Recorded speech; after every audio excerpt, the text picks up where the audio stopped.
Ration കടകളെ പ്രതിസന്ധിയിലാക്കുന്ന Kerala സർക്കാരിന്റെ നടപടിക്കെതിരെ നെന്മാറ മണ്ഡലം കോൺഗ്രസ് കമ്മിറ്റി നേതൃത്വത്തിൽ റേഷൻ കടയ്ക്ക് മുമ്പിൽ ധർണാ സമരം നടത്തി. DCC general secretary CC Sunil ഉദ്ഘാടനം ചെയ്തു. ഇവിടെ നമുക്കറിയാം, ഉമ്മൻചാണ്ടിയുടെ ഗവൺമെന്റിന്റെ കാലത്ത് 1 ലിറ്റർ മണ്ണെണ്ണ ഉണ്ടായിരുന്നത് 1/2 ലിറ്ററായി കുറച്ചപ്പോൾ കേരളത്തിലെ എല്ലാ റേഷൻ ഷാപ്പുകളുടെ മുമ്പിലും CPIMന്റെ നേതൃത്വത്തിൽ സമരം ഉണ്ടായി.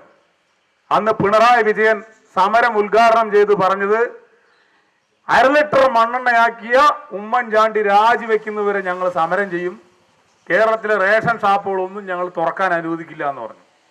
ഈ നാറിയ മുഖ്യമന്ത്രിയോട് ഞങ്ങൾ ചോദിക്കുന്നു, എന്ത് തൊലിഞ്ഞ വേഷം ഇട്ടുകൊണ്ടാണ് മുഖ്യമന്ത്രിയായിട്ട് ഇവിടെ ഇരിക്കുന്നത്? റേഷൻ ഷാപ്പുകളെ ഇതുപോലെ അനാഥമാക്കിയതിന് കേരളത്തിലെ ജനങ്ങളോട് മാപ്പ് പറയാൻ പിണറായി വിജയന്റെ സർക്കാർ തയ്യാറാവണം. ഇപ്പൊ ഗവൺമെന്റ് പറയുന്നത് അരിയും മണ്ണെണ്ണയും ഗോതമ്പും ഇല്ലെങ്കിലും ഒന്നും കുഴപ്പമില്ല, ജനങ്ങൾ ജീവിക്കും, ആവശ്യത്തിലധികം മദ്യം ഞങ്ങൾ ജനങ്ങൾക്ക് കൊടുക്കണ്ടല്ലെന്ന് പറയുന്നത്.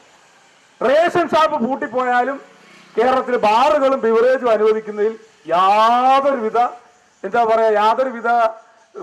ദോഷവും അവർക്കില്ല. ബാറുകളും അതുപോലെ തന്നെ ബിവറേജുകളും ആവശ്യത്തിലധികം കൊടുക്കുന്ന ഈ പിണറായി വിജയന്റെ ഗവൺമെന്റ് കേരളത്തിലെ ജനങ്ങൾക്ക് അരി കൊടുക്കാനും ഗോതമ്പ് കൊടുക്കാനും ഒക്കെയാണ് അവർക്ക് വിഷമമുള്ളൂ. മണ്ഡലം പ്രസിഡന്റ് R. സുരേഷ് അധ്യക്ഷനായി. Block Congress president S. Vinod, panchayat president Prabhitha Jayan, MR. Narayanan എന്നിവർ പ്രസംഗിച്ചു.